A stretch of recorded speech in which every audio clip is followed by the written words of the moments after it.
ಹಾಂ ಸರ್, ಬ್ಯಾರಿಕೇಡ್ಗಳನ್ನ ಎಲ್ಲ ಕಟ್ ಮಾಡಿದ್ದಾರೆ. ನಿಮಗೆ ಕಾಣುತ್ತೆ ನೋಡಿ ಸರ್, ಬ್ಯಾರಿಕೇಡ್ಗಳನ್ನೆಲ್ಲ ಕಟ್ ಮಾಡಿ ಎಲ್ಲ ಅಂಗಡಿಗಳನ್ನ ಇಟ್ಕೊಂಡಿದ್ದಾರೆ. ಆಮೇಲೆ ಫುಟ್ಪಾತ್ ಮೇಲೆ ಇಟ್ಟಿದ್ದಾರೆ ಸರ್. ಅದೇ ಬಡಪಾಯಿಗಳು ಯಾರಾದರೂ ಕಟ್ ಮಾಡಿದ್ರೆ ಅವ್ರಿಗೆ ಆಕ್ಷನ್ ತಗೊಂತಾರೆ, ಇವ್ರ ಮೇಲೆ ಏನೂ ಆಕ್ಷನ್ ಇಲ್ಲ.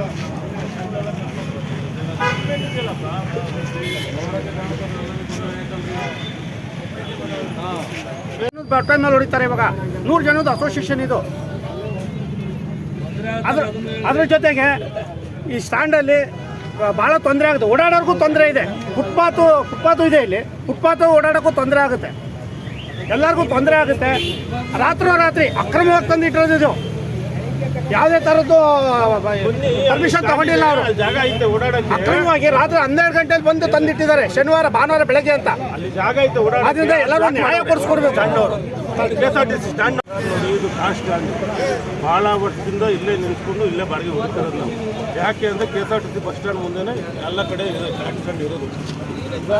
ಅದರಿಂದ ಹೊಡಿತಿದ್ವಿ, ಇಲ್ಲಿ ಹುಟ್ಟಿರೋರ್ಗೂ ಗೊತ್ತು, ನಾವು ಈಗ ಬಂದಿರ್ಬೋದು. ಅದರಿಂದ ಇಲ್ಲೇ ಬಾಡಿಗೆ ಹೊಡಿತಿದ್ದೀವಿ. ಇದೀಗ ಎಲ್ಲರೂ ಡ್ರೈವರ್ಗಳಿದ್ದಾರೆ, ಅವತ್ತಿಂದ ಒಂದು ಜೀವನ ಮಾಡೋರಿದ್ದಾರೆ. ಇದು ಕೇಳ್ದಂಗೆ ಮಾಡಿರೋದು. ರಾತ್ರಿ ಅಂದರೆ ಇದರಲ್ಲಿ ಪಾತ್ರಗಳು ಯಾರು ಇದಾವ ಗೊತ್ತಿಲ್ಲ ನಮಗೆ. ನಾವು MLA ಅವ್ರಿಗೆ ಫೋನ್ ಮಾಡಿದ್ದೀವಿ, MLA ಅವ್ರಿಗೆ ವಿಚಾರ ತಿಳಿಸಿ ಕೇಳಿದ್ದೀವಿ.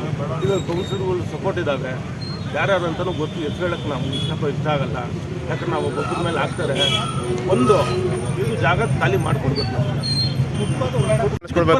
ತಂದವರು ಈಗ ಈ ಡೈರಿ ಅವನು ಇಕ್ಕಿದ ಮೇಲೆ ಪರ್ಮಿಷನ್ ಕೊಡಬೇಕಲ್ಲ. ಹೌದು, ಡೈರಿ ಬಂದಿದೆ, ಇದು ದೊಡ್ಡದಲ್ಲ, ನಂದಿನಿದೆ ಡೈರಿ ಬಂದಿದೆ.